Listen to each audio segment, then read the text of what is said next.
கர்நாடகா பக்தி யாத்திரையில் 8வதாக பார்த்த கோவில், அதாவது முதல் நாள் பயணத்தில் கடைசியாக பார்த்த கோவில் முருதேஸ்வரர். இது பார்த்திங்கன்னா அரபிக்கடலானது இந்த கோவிலில் 3 பக்கமும் சூழ்ந்து இருக்குது. உலகத்திலேயே மிகப்பெரிய 2வது உயரமான சிவன் சிலை இங்கு தான் இருக்குது. இங்கே இருக்கக்கூடிய அந்த ஆத்மலிங்கம், அதை பிராணலிங்கம்னு சொல்லுவாங்க. இந்த லிங்கம் எப்படி வந்தது அப்படின்னு பார்த்தீங்கன்னா, ராமாயண காலகட்டத்தில் நடந்ததாக சொல்லப்படுகிறது.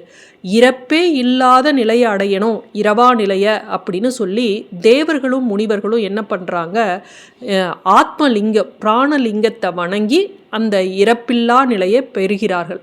இதை கேள்விப்பட்ட இலங்கை மன்னனான ராவணன் தானும் இறப்பே இல்லாத நிலையை அடையணும் அப்படின்னு அந்த ஆத்மலிங்கம் பிராணலிங்கத்தை பெறுவதற்காக கடும் தவம் சிவனை நோக்கி இருக்கிறாரு.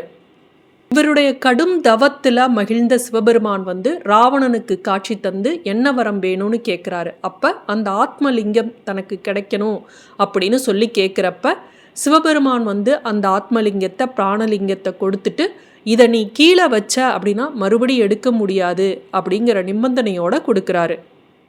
இதை கேள்விப்பட்ட நாரத முனிவர் என்ன பண்ணுறாரு, ராவணன் கையில் அந்த ஆத்மலிங்கம் கிடச்சது அப்படின்னா இவனுக்கு இறப்பே இல்லை அப்படின்னா அகில உலகத்தையும் இவன் அழிச்சிருவான் அப்படிங்கிறதுனால இவர் போய் விநாயகர்கிட்ட சொல்கிறாரு. விநாயகர் ராவணன் கையில் இருக்கக்கூடிய ஆத்மலிங்கத்தை பறிப்பதற்கு ஒரு சூழ்ச்சி செய்கிறாரு. இந்த ராவணனுக்கு தினமும் மாலையில் சிவபெருமானுக்கு பூஜை செய்வதை வழக்கமாக கொண்டவர். அதனால் ஆத்மலிங்கத்தோட அவர் கோகர்ணாவை கடக்கிற வேளையில் விஷ்ணு பகவான் சூரியனை மறையும்படி செய்து விடுகிறார். அந்த நேரத்தில் தினமும் பூஜை செய்கிறவர் இல்லையா, லிங்கத்தை கையில் வச்சுக்கிட்டு எப்படி சிவபெருமானுக்கு பூஜை செய்கிறது அப்படின்னு குழம்பி போய் ராவணன் இருக்கிறாரு. அப்போ அந்தணராக வேடமிட்டு விநாயக பெருமான் அந்த இடத்துக்கு வர்றாரு.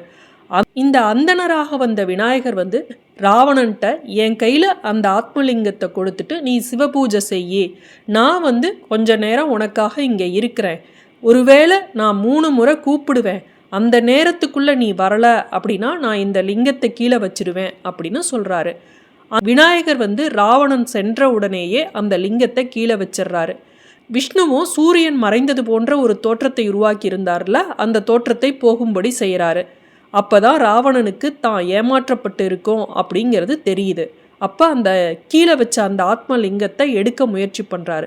எவ்வளவு எடுத்தோம் அந்த ஆத்மலிங்கத்தை அவரால் எடுக்க முடியல.